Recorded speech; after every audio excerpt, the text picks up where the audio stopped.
o dia em que o sorriso congelou. Era para ser uma noite perfeita. O restaurante, aquele lugar chique que ele sempre dizia ser muito caro para ocasiões bobas, estava decorado com velas e flores brancas. O garçom trouxe a sobremesa com uma vela acesa, e ele, com aquele jeito teatral que só usava quando queria impressionar, pediu que eu fechasse os olhos. Tenho uma surpresa para você, amor. Eu obedeci, sorrindo como uma idiota, enquanto ele murmurava algo para o garçom. Quando abri os olhos, não era um colar, nem um relógio, nem sequer um bilhete romântico na minha frente. Era ela, sentada 2 mesas adiante, com aquele vestido vermelho que eu mesma tinha visto na vitrine da loja e comentado que ficaria lindo em mim. Estava a colega de trabalho, a mesma que ele jurava ser apenas uma amiga. Na mesa dela, uma caixa embrulhada em papel dourado, igualzinho ao presente que ele tinha escondido no armário e disse que era para a mãe dele. O garçom cumplicemente colocou a caixa na mesa dela, e os olhos dos dois brilharam como se fossem os únicos no mundo. Eu não gritei. Não joguei o vinho na cara dele. Só soltei uma risada seca daquelas que doem na garganta e falei bem devagar. Que fofo, meu amor. Você lembra até do aniversário da fulana. O sangue sumiu do rosto dele. Os lábios tremularam, como se as palavras tivessem virado gelo na língua. Ela, por sua vez, segurou a caixa com tanta força que os nós dos dedos ficaram brancos. Não é o que você está pensando. Ele começou, mas eu já estava de pé, pegando minha bolsa com uma calma que me assustou. Claro que não, eu disse, passando por ele sem encostar. Você só escondeu o presente dela no mesmo lugar onde guarda os meus. Comprou flores iguais às que me deu ontem e escolheu o nosso restaurante favorito para comemorar o aniversário de outra mulher. Totalmente inocente. O silêncio que se seguiu foi tão denso que dá para jurar que até os talheres pararam de tilintar. Quando olhei para trás pela última vez, ele ainda estava ali, parado como uma estátua, com os olhos arregalados e as mãos vazias. Não por causa da amante, mas porque, pela primeira vez em anos, eu não estava chorando. Eu só estava cansada. E isso, meu bem, era o verdadeiro presente de aniversário. A certeza de que algumas surpresas a gente não precisa desembrulhar para saber que são lixo. A porta do restaurante se fechou atrás de mim com um clique surdo, como se o mundo inteiro tivesse engolido em seco. Do lado de fora, a noite estava úmida daquele jeito que gruda na pele e nos pensamentos, mas eu respirei fundo mesmo assim. O ar cheirava a gasolina e jardim molhado, uma combinação estranha que por algum motivo me acalmou. Não olhei para trás nenhuma vez enquanto caminhava até o ponto de táxi. Não havia nada ali que valesse a pena ver, nem ele, nem a mulher que provavelmente já estava sentada à mesa, ajustando o colar com dedos nervosos, nem os garçons trocando olhares constrangidos. Eu conhecia aquele roteiro de cor. Já tinha sido a atriz principal por tempo demais. O motorista me olhou pelo retrovisor quando eu dei o endereço. Um homem de meia idade, com rugas profundas ao redor dos olhos e um cigarro apagado atrás da orelha. Noite difícil? Perguntou sem maldade, só por fazer conversa. Não respondi secamente. Noite fácil. Finalmente.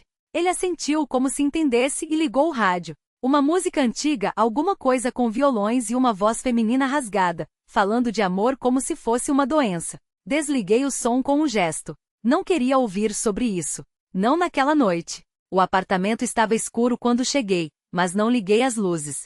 Deixei a bolsa cair no chão, chutando os sapatos para longe como se fossem pesos que eu não precisava mais carregar. A cidade brilhava lá fora, indiferente, e por um instante me senti parte daquele clarão distante, algo que existia sem precisar de explicações. No quarto, abri a gaveta da comoda e tirei a caixa que ele nunca soube que eu tinha. Dentro, cartões de aniversário não entregues, um relógio que ele esqueceu no banheiro depois de dizer que o havia perdido, uma foto nossa em que eu sorria como se acreditasse naquilo. Peguei tudo e joguei no lixo, sem cerimônia. Não havia raiva. Não havia alívio. Só um vazio limpo, como uma página em branco depois de rasgar todas as anotações erradas. Quando o telefone vibrou na mesa de cabeceira, não atendi. Não era ele. Ele nunca ligava, preferia aparecer com desculpas ensaiadas e olhares de cachorro espancado. Era minha irmã, provavelmente, ou talvez a Marisa, minha chefe, que já tinha me avisado 3 vezes que eu estava trabalhando demais. Deixei o aparelho vibrar até parar. Na cozinha, abri uma garrafa de vinho que ganhei no Natal passado e não tinha coragem de tomar sozinha. Agora não havia mais ninguém para julgar. Bebi direto da garrafa, encostada na pia, observando o reflexo distorcido da janela. Não era bonito. Não era trágico. Era só uma mulher finalmente sozinha de verdade. E pela primeira vez em anos, isso não doía. Doía era ter esperança.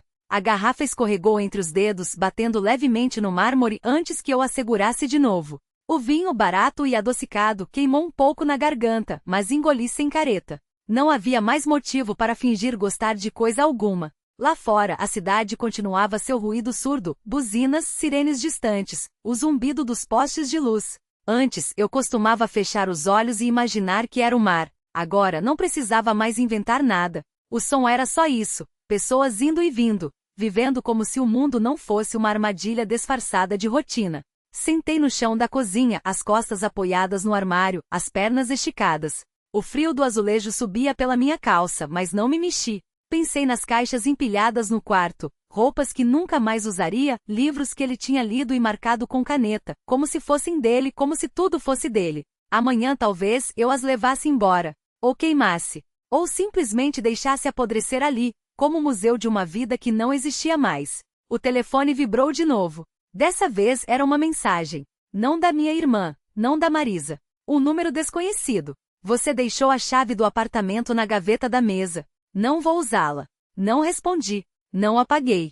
Só deixei o celular escurecer na minha mão, como se aquelas palavras fossem cinzas que não precisavam mais de fogo para existirem. Na manhã seguinte acordei ainda no chão, com a garrafa vazia ao meu lado e uma dor surda na nuca. Levantei sem pressa, lavei o rosto com água fria e olhei no espelho.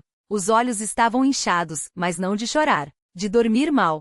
De anos dormindo mal. Vesti uma camisa qualquer, calcei os tênis mais gastos e saí. Não tinha destino, mas os pés me levaram até o parque onde costumávamos ir aos domingos, quando ainda acreditávamos que domingos significavam algo. O banco onde ele me beijou pela primeira vez estava vazio. Sentei ali mesmo, as mãos no colo, observando as crianças correndo e os casais de mãos dadas. Ninguém reparou em mim. Era só mais uma mulher sozinha num banco, como tantas outras que já tinham sentado ali antes, como tantas outras que ainda viriam. Um homem com um cachorro preto passou por mim e sorriu. Eu não retribuí. Ele não insistiu. O cachorro, sim, cheirou meu sapato por um segundo, como se quisesse me lembrar que ainda havia cheiros no mundo, ainda havia vida além daquilo que eu tinha perdido. Quando voltei para casa, as caixas continuavam no mesmo lugar, mas pela primeira vez não senti raiva nem saudade. Só um cansaço antigo, como se finalmente tivesse permissão para descansar. Tirei a chave da gaveta e a joguei no lixo. Não por ódio. Só porque não havia mais porta que ela pudesse abrir.